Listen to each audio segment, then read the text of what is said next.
서울 식료품 물가 도쿄보다 34% 높아. 아시아에서 가장 물가 비싼 나라 한국. 생활비 비싼 도시 서울이 전 세계 12위. 서울 도시 장바구니 물가 세계 15위. 외식, 교통, 공공요금, 4인 가구 기준 물가 서울이 홍콩, 도쿄, 타이베이 제쳐. 안녕하십니까, 캡틴 K입니다. 요즘 물가 장난이 아니죠. 사과 한 봉지에 5개짜리 샀는데 2만원입니다.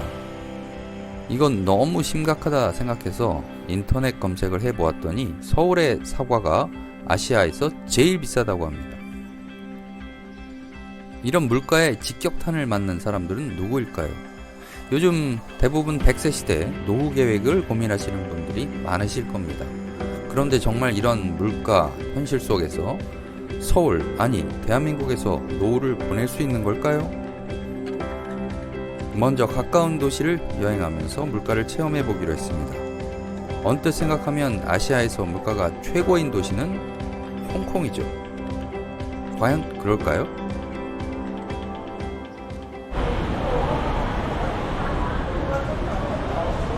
통충역에서 침사추이까지 환승 한 번에 9정거장이고 편도 20불이면 3,500원 정도 합니다. 18.1불 나와 있고요. 싱글 전이는 20.5. 한국의 김포공항에서 한 번 환승하고 서울역까지 9정거장이고 비용은 1,600원이니 아직까지 교통비는 한국의 승리입니다. 아파트를 봐서도 이쪽의 인구 밀도가 어떤지 상상할 수 있는데요. 이게 공항 근처이기 때문에 사실 이쪽에는 이런 주거시설이 없었는데 아마 홍콩의 집값이 워낙 높아지면서 이런 새로운 단지의 도시들이 계속 생겨난 것 같습니다. 그럼 아파트 가격은 도대체 얼마나 할까요? 홍콩은 주거비가 비싼 곳으로 워낙 유명한 곳이죠.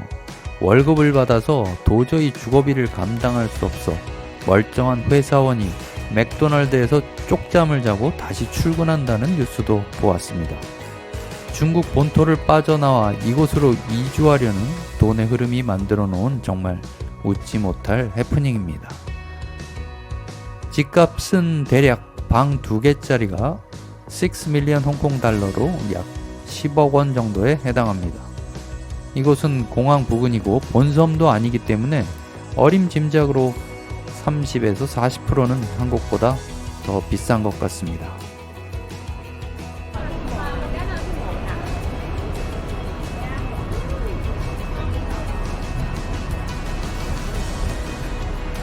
케이블카가 있어서 저도 역시 있는지 몰랐는데 한번 타보도록 하겠습니다. 네, 케이블카 시간이 너무 늦어서 지금 탑승은 못하고요. 지금 보니까 돌아오질 못할 것 같아서 포기했습니다. 이게 있는지도 몰라서 있는 줄 알았으면 좀 미리 나와서 탔을 텐데요. 200불에서 300불 성인 한 명 가격이 그 사이인 것 같고요. 상당히 고가입니다. 지금 저쪽에 보이는 능선 위로 케이블카가 쭉 올라가는데 어디까지 가는지는 전혀 인폼이 없어서 지금 알지를 못하겠습니다. 식사를 마치고 덤플링 10개 그런 세트하고 밀크티 사서 지금 들어가려고 합니다. 홍콩의 케이블카는 215불 약 36,800원부터 시작했습니다. 남산 케이블카 왕복 요금은 15,000원이긴 하지만 케이블카의 길이와 또 높이 차이가 워낙 나서 사실은 비교 불가입니다. 하지만 음식값은 이곳이 훨씬 쌉니다. 태국식 돼지고기 볶음밥으로 식사를 했는데요. 약 55불로 9,500원이었습니다. 돌아올 때는 넙정만두 10개와 밀크티를 45불에 살 수 있었습니다. 두 개 모두 합해도 7,800원에 해결이 됐습니다. 시장에 들려봤습니다. 과일이나 채소 가격도 서울보다 저렴하더군요. 요즘 한국에서 밥 한 끼 먹으려면 10,000원 가지고는 부족하죠. 적어도 15,000원 정도는 들고 나가야 안심이 됩니다. 영웅본색의 주윤발 형님처럼 하루 한 끼만 먹는다고 해도 한국에서는 한 달 식비만 50만 원이 드는 셈입니다. 이곳 홍콩에서는 그래도 40만 원이면 될 것 같네요. 홍콩은 식비를 제외하고 교통비와 주거비가 오히려 서울보다 높다는 것을 알 수 있었습니다. 50대는 노후를 적극적으로 준비해야 하는 기간이기도 합니다. 재수 없으면 120살까지 산다는 말처럼 무서운 말이 또 있을까요? 우리 사회는 전혀 이런 노령화에 대한 준비가 잘 되어 있는 것 같지 않습니다.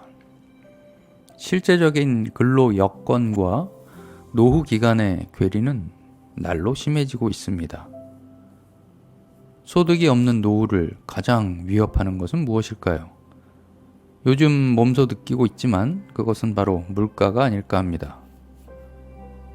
올라도 너무 오른 주거비와 식비, 교통비 등으로 고정비의 비중이 너무 커졌습니다. 노후의 필요자금을 산출할 때 연간 노후 생활비, 은퇴 후 생활 기간, 물가 상승률, 그리고 투자 수익률 등을 따질 수 있겠습니다. 여기서 가장 많은 비중을 차지하는 의식주에 관련된 고정비는 물가 상승률의 영향을 크게 받을 수밖에 없습니다. 이 중에서도 고령자들이 가장 부담을 느끼는 지출 항목은 식비라고 합니다. 지나온 세월이 있기에 주거는 해결이 되었다고 생각할 수 있겠죠. 그렇지만 이 식비를 줄일 수 있는 방법은 무엇이 있을까요? 정말 그 주윤발 형님처럼 하루 밥 한 공기로도 버틸 수는 있겠지만 기본적으로 식비가 저렴한 곳에서 살면 안 될까요? 가장 먼저 생각해 볼 수 있는 것은 서울을 떠나 지방에서 산다고 가정한다면 최대 22%까지 고정비 비율을 줄일 수 있다고 합니다. 그렇다면 더 물가가 저렴한 외국에서 노후를 보내면 어떨까요? 1차 베이비붐 세대를 1955년부터 64년 출생자와 제2차 베이비붐 세대를 1965년부터 74년 출생자로 갈랐을 때 2차 베이비붐 세대들은 1988년부터 실시된 해외여행 자유화로 배낭여행을 필두로 해외여행을 비교적 빠른 나이에 경험한 세대라고 할 수 있습니다. 2차 베이비붐 세대는 언어에 대한 두려움도 없어서 아마도 이분들이 은퇴를 시작하게 되면 새로운 바람이 불 수도 있습니다. 태국 여행하실 때 아마 유럽의 많은 은퇴자들이 한적한 태국의 관광 도시에서 블루스 바를 가득 채우고 맥주를 홀짝대며 즐기는 것을 보셨을 겁니다. 우리나라의 2차 베이비붐 세대가 은퇴를 시작하면 아마 그 대열에 합류하지 않을까 싶습니다.